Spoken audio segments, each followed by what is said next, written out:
Just in case, for the ones that are out there that only click on these types of videos because they expect it to be a video essay, this is not that. This is just me speaking about stuff from my perspective and how I view the world of Dragon Ball and how I see Gohan and his trauma, how he grew up due to the fact that this man was 4. Anyways, this is me voicing over. Again, this is not a video essay. Sorry to disappoint, but at the same time, that's your fault for having that expectation. I know, this is a long intro, but before we actually get into the meat of the video, I do want it to be known on record that I really love Gohan. I mess with him very heavily. He's one of my favorite characters aside from Goten. Goten has always been my favorite, but Gohan is definitely up there. It's Goten, Gohan, and then Trunks, all versions of Trunks. I love Trunks as a character, his style, his whatever, right? But Gohan particularly, I love him, and I love when he fights. So don't take anything I say as just like hating on Gohan or hating on Gohan fans. It's just something to keep in mind as being a Gohan fan. Nobody ever talks about why Gohan was such a crybaby in the start of Z. Everybody's just like, oh my gosh, he was so annoying.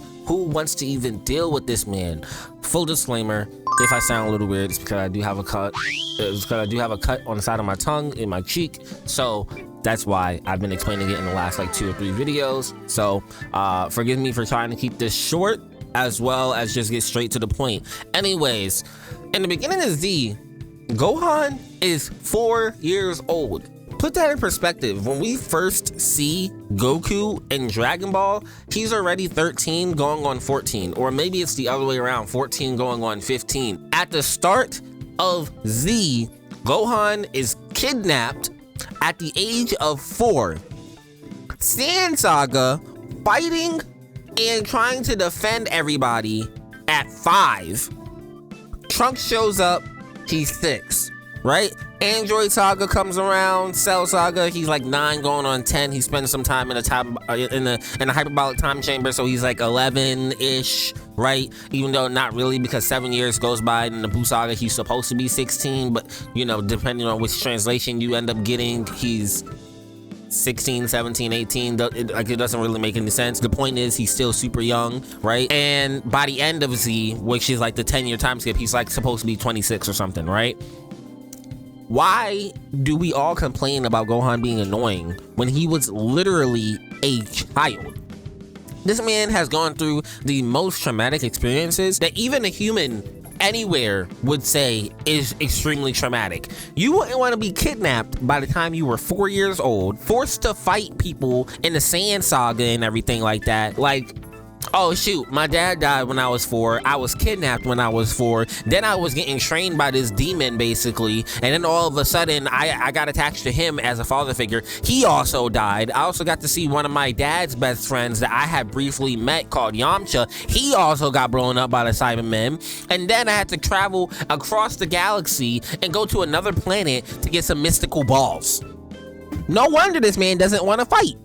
I've always respected Gohan for not wanting to fight, but I also see where Goku has also seen that potential in him. Like, hey son, you're this strong and you're this young. If you just trained up, I promise you're gonna be stronger than me. Every time Goku has said that, that has always been the case. And we all know it. Gohan has the most potential, aside from Goten. I will make a separate video for Goten. Has the most potential out of all of the warriors that we have ever seen in the Dragon Ball franchise. He just decides to not put himself into that space. I can understand a little bit before he had gotten into like the fighting and everything, where maybe some people were like, okay, you know, he's a kid, he doesn't really want to fight. He's taught by his mom that, you know, be an orthopedist. He wants to train his mind. He wants to really go into academics. He wants to be a scholar. But the second that he starts getting into fights and getting kidnapped and starting to see like the actual truth, the reality of how it feels to be with his father, that's when I start to understand, like, oh, okay, now I get why he doesn't want to fight. Beforehand, it would be more understandable. I don't know if I said that correctly previously, but beforehand, it'd be more understandable to be like, Gohan, you can fight. Come on now, get yourself together. But after he's going through all this stuff, I think it's a little bit more understandable to just say, you know what, maybe we should leave him out of it. Goku doesn't even bat an eye. Not even one time does he just think, yeah, you know, my son's probably going through like a little too much, until Piccolo in the Cell games was like, By the way, did it ever occur to you that your son is nothing like you? He doesn't like to fight. He doesn't like to do this. He doesn't like pain. He loves nature. He loves everything like on the planet. He loves peace. He loves earth. He loves family. He wants to give the betterment of his heart to every person, including villains. He thinks, yes, these villains should be stopped, but do they need to be killed? Like, he does not have that drive in him like you have, Goku. And that's when Goku's like first and maybe ever time he's like, wow, you're actually kind of right. Holy shit.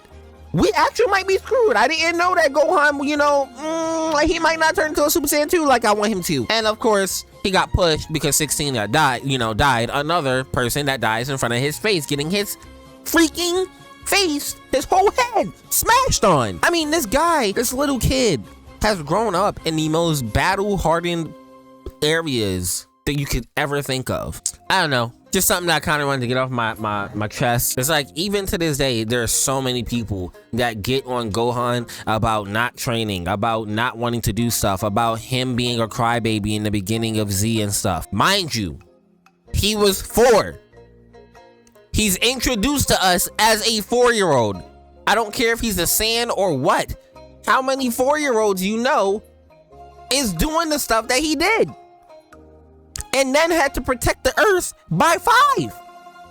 And then goes all the way to having to be the only person because his dad depended on him, and he's seeing all his friends get stomped on, that he has to beat Cell, this person that's about, like, he literally had the weight of the entire world on his shoulders by 10.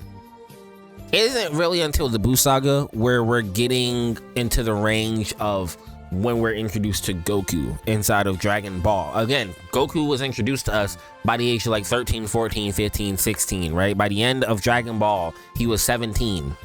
So we're looking at where Goku was basically age-wise by the end of Dragon Ball, but for Gohan, it's translated to the end of Z, basically, right? The Buu Saga. So why are we constantly putting all this on him? Gohan must be so sick and tired of people asking him to fight, but he's such a good-spirited person. Like, he just keeps all that negative energy away from him. Even after going through that traumatic experience, he's like, bro, I'm just trying to enjoy my time with my wife.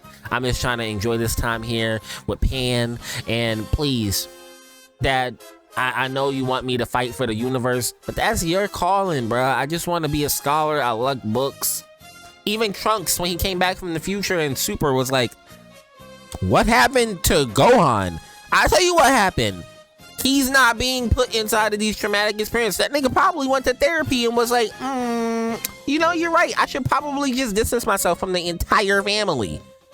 I mean, this man's doing good. He ended up getting a fortune being with Videl and Hercule and all that. So, I mean, hey, he's a protector. You know, he's very, very strong for just being on the human side and not having to fight all these galactic aliens and shit like that. Of course, he became a superhero. He does have fighting inside of him, and it's in his heart to do good, but I don't think it's in his heart to constantly put himself in those positions, considering what he had to go through when he grew up. But it also could be on the flip side, because of the traumatic experiences that this man went through when he was a child, that he's actually just thinking that's his only safe haven. Because when you go through traumatic experiences, you could also end up thinking that's the only place that I should be, is in those positions. You know, think about people that are in abusive relationships or abusive locations. They stay in those locations because it becomes comfortable. It becomes a spot where your brain is tricked through all that trauma that it has to stay there, and that's just the normal. That's just the normalcy. But Gohan never really slipped into that. Not so much. Like, he'll train every now and then, but reality is that Gohan should be given a break. He deserves it.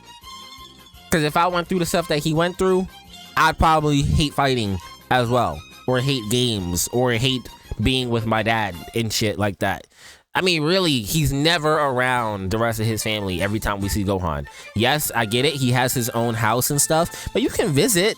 You can fly over. You can put Pan on a Nimbus. You can do all these different things. Even by the time he was quote-unquote adult Gohan, he still had a pure heart. He still was like, bruh, I don't want this fighting stuff around me. He was trying to show Goten and everything, you know. It's just, I think as fans of Dragon Ball, if you actually watch the show, you should be able to give Gohan the benefit of the doubt and stop complaining that this man was crying.